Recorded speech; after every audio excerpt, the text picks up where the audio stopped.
Welcome back to my channel, Dev2B. In this third video, we're going to take a look at some of the improvements I've made in the game so far and where we're currently at. So if we look at our gaming area right now, we can see that I've simplified it a little bit. So I removed those buildings, changed the scaling a little bit, and we can see we've added some, looks like rock or dirt type mounds in here, and some trees throughout the area as well. So a lot more simplified, hopefully reduce the graphic requirements for the game.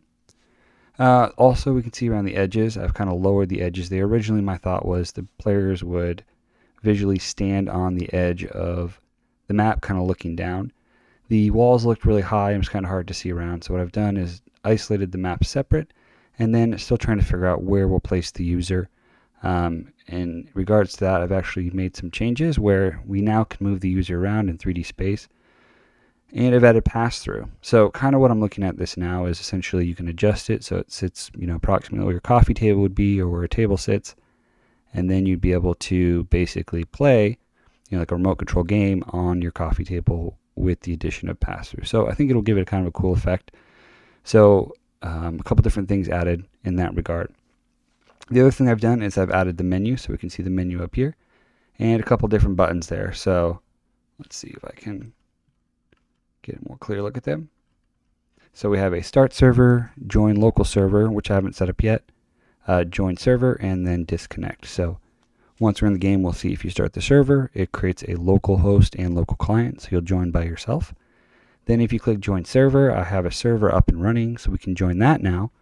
Once we have full multiplayer kind of working and going, you'll be able to take two people, join it together, and then race around in the same environment. I still haven't implemented fully damage and respawn and things like that. That's kind of where I'm headed next now that I have a functional game in terms of the admin side. We'll start to dive into the playability and the actual gameplay side of it. So with that, let's go ahead and jump into VR, kind of see what it looks like there, the pass-through, how we can join, disconnect, hide the menu, and then move our player around in VR space a little bit. Alright, so here we are in our VR headset. I've actually packaged up the game and uploaded it to the App Store for testing purposes. So as I start getting to a playable build, I'll be able to add anybody who's interested in testing it out with your email, and it'll just appear in your games list. So we can see, pull up my games list right now. Very simplified setup here, but we can see tanks. Last played 11 minutes ago. We can go ahead and click that, open it to check it out. So give it a second to open up. See made with Unity here. And then the launch screen will have our menu. So we can see start, join, so on and so forth. We have the map below us, so we can kind of see how that looks. And then the pass through, you can kind of see I've got my room around me. Now a little bit close to the map right now, so the setup is on the right hand. I can hit the grab button, and then using the joystick on the right side, I can either go up or down, changing my elevation. Then the left joystick allows me to move left, right, and forward and back. So like I said, you could essentially set it up where this table or the map is on your coffee table, and you are able to kind of essentially play and still see the world around you.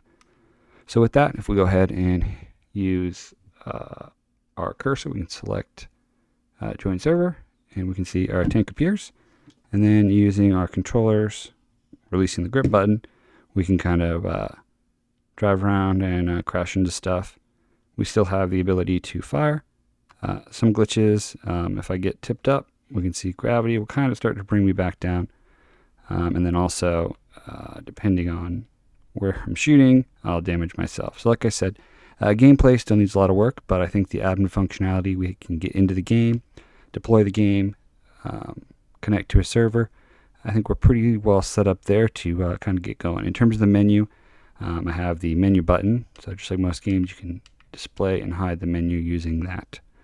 So kind of a lot of progress so far. Continue to work on the gameplay and then admin stuff as required, but head in the right direction. We're pretty soon, hopefully I'll open it up to allow some more people to test it and be off to the races. Thanks for checking out my channel. Hopefully you'll tune back in for the next update, and maybe even give it a shot and play the game once I have some multiplayer users out there to battle in our little tank arena.